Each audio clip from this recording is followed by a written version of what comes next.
নমস্কার বন্ধুরা, মাম্পিস ব্লগে আপনাদের সকলকে স্বাগত জানাই। আজকে নিয়ে চলে এসেছে একটা নিরামিষ রেসিপি, এটা হচ্ছে পটল দিয়ে বানাবো। পটলগুলোকে আমি এইভাবে ছাড়িয়ে নিয়েছি, দেখতেই পাচ্ছেন। আপনারা চাইলে পুরো খোলা ছাড়িয়েও নিতে পারেন। তো পটলটাকে আগে আমি নুন আর সামান্য হলুদ দিয়ে মেখে নেব। সামান্য নুন, ঠিক সামান্য হলুদ দেব।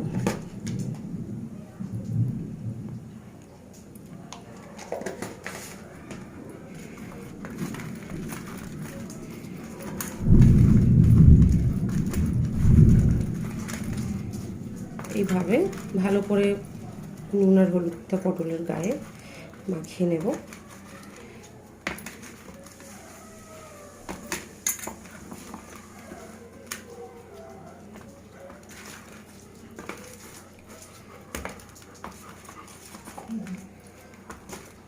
ব্যাস, আমার পটল মাখানো হয়ে গেছে। মাখিয়ে এটা আমি 10 মিনিট এখন সাইডে রেখে দেব। দিয়ে দিচ্ছি কড়াইতে সর্ষের তেল, পরিমাণ মতো তেল নেব, কেন এই তেলেই পটলটা ভাজবো। ভাজার পরে এই তেলেই রান্নাটা আমরা পুরোটা কমপ্লিট করব।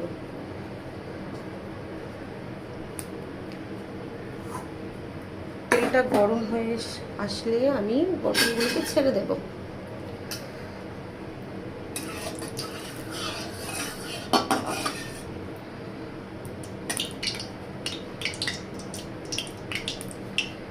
তেল গরম হয়ে গেছে, এর মধ্যে আমি পটলগুলোকে ছেড়ে দেব।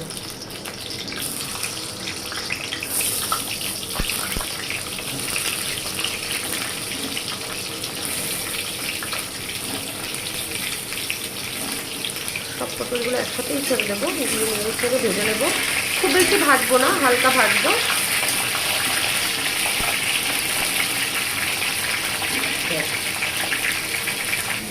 পটলটা ভাজা হতে হতে আমরা এখানে একটা মশলা রেডি করে নেব।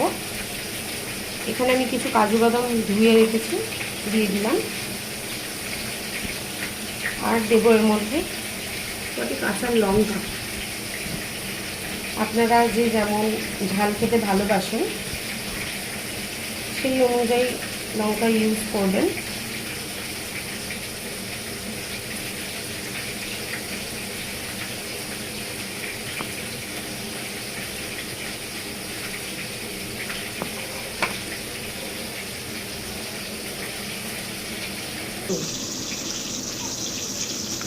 এখানে আর একটা প্রসেসিং রেডি করে নেবো। নিয়ে নিলাম টক দই।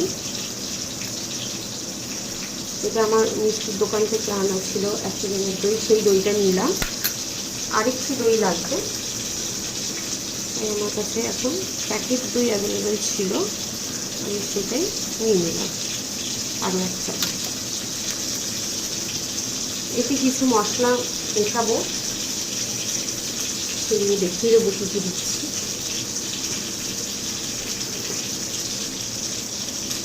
জিরে গুঁড়ো পাউডার,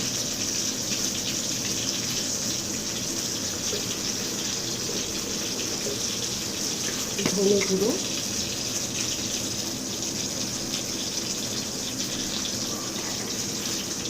আমি দিয়ে দেবো অল্প করে, খুবই অল্প লঙ্কার গুঁড়ো।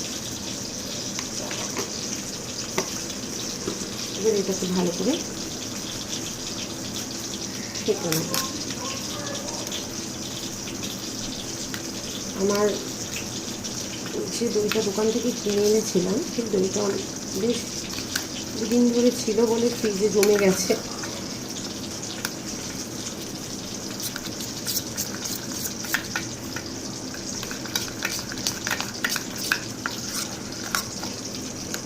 এতে অল্প একটু জল দেব, দিয়ে এটাকে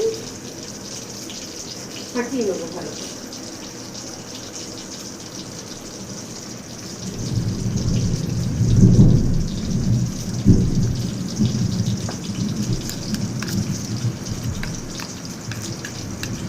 জল না দিলে মশলাটা স্মুথ হচ্ছে না।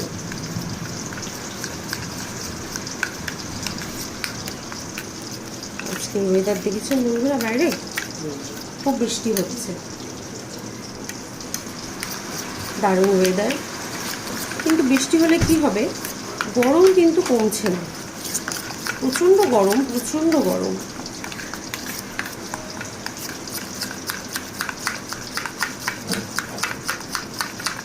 দইটাকে একটু ভালো করে ফেটিয়ে নিতে হবে। আমার দইটা যেহেতু জমে গেছিলো তাই আমাকে আর একটু বেশি করে কাটতে হচ্ছে, কেন দানা দানা হয়ে গেছে।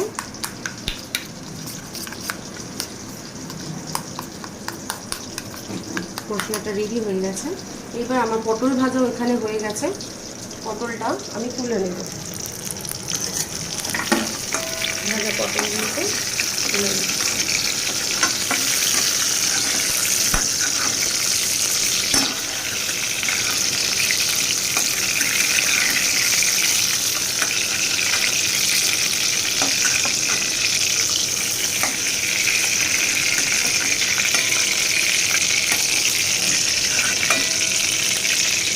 এবারে এই কড়াতেই আমি আমার বানানো মশলাটা দিয়ে দেবো।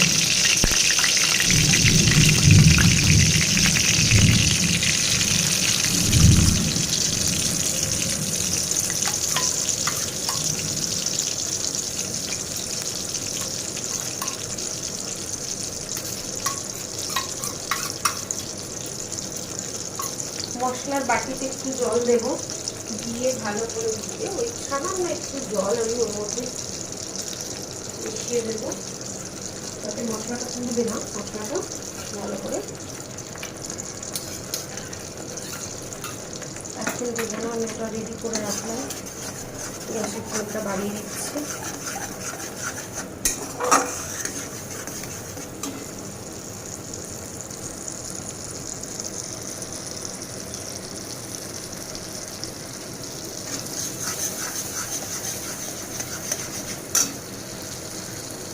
এতে সামান্য নুন দিয়ে দেবো, মানে পরিমাণ মতন, যে যেমন খাবেন নুন।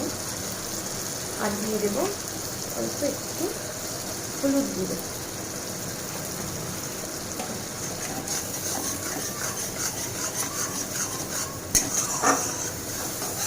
গ্যাসের ফ্লেমটা একটু কমিয়েই রাখবো।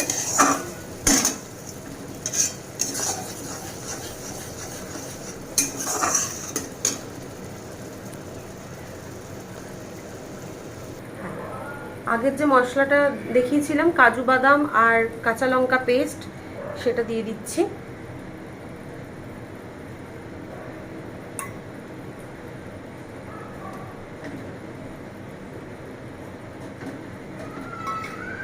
দিয়ে আবারও এটাকে একটু নেড়ে ছেড়ে নেব। গ্যাসের ফ্লেমটা এই মুহূর্তে একটু বাড়িয়ে দিলাম, যাতে মশলাটা ভালোভাবে কষে যায়।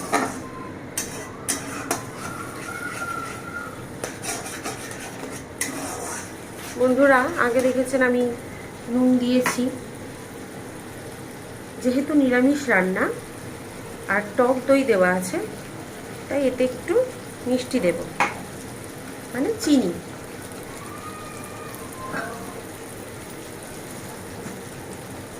আপনারা যার স্বাদ মতন খেতে পারেন, মানে যে যেরকম মিষ্টি প্রেফার করেন। আমি একটু মিষ্টিটা বেশিই প্রেফার করি যে কোনো রান্নায়। নিরামিষ রান্নায় তো আরেকটু মিষ্টি মিষ্টি হলে বেশ ভালোই লাগে, তাই না? তো দিয়ে দিয়েছি একটু চিনি। এটাকে একটু ভালো করে নেড়ে ছেড়ে নেব।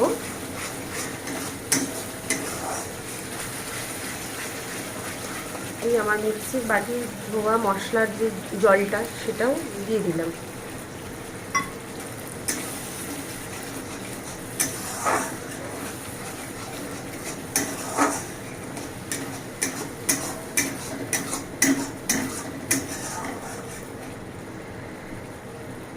এটা ভালোভাবে ফুটে এলে আমি পটলগুলোকে দিয়ে দেব। মশলা থেকে তেল বেরিয়ে এসেছে বন্ধুরা, দেখতে পাচ্ছেন। এই মুহূর্তে আমি দিয়ে দেব পটলগুলো ভেজে রাখা, যেগুলো রেখেছিলাম আর কি।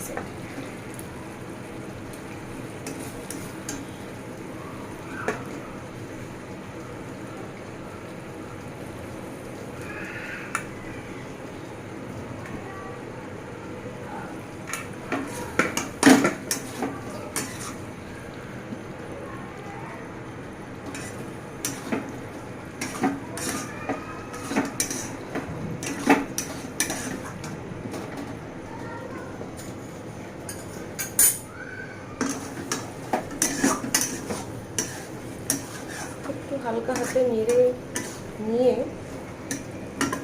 এটা আর কিছু করবো না, এর মধ্যে একটু জল দিয়ে দেবো।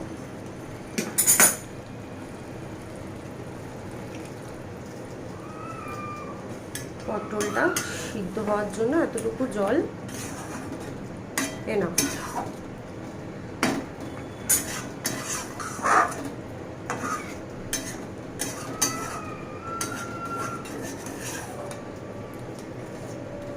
ব্যাস, এবার আমি এটাকে একটি থালার সাহায্যে ঢেকে দেবো, ঢেকে ফুটতে দেব।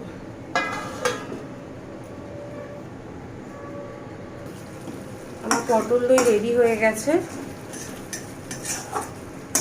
এবার এটাকে আমার গ্যাসের ফ্লেমটা বন্ধ করে ঢেলে নেব।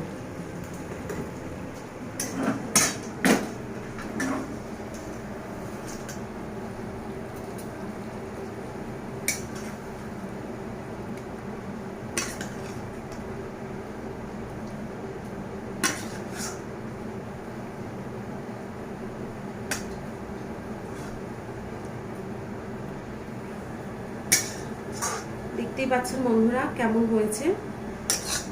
অবশ্য দেখে তো আর স্বাদ বোঝা যায় না, তো আপনাদের যদি ভিডিওটা ভালো লাগে তাহলে নিশ্চয়ই এটা বানিয়ে খেয়ে দেখবেন বাড়িতে। আশা করছি খুবই ভালো লাগবে। আর আজকের মতন ভিডিওটা শেষ করছি। আবার আসবো অন্যদিন অন্য কোনো রেসিপি নিয়ে। সবাই ভালো থাকবেন আর আমাকে ফলো করতে ভুলবেন না। লাইক শেয়ার নিশ্চয়ই করবেন। Thank you, tata.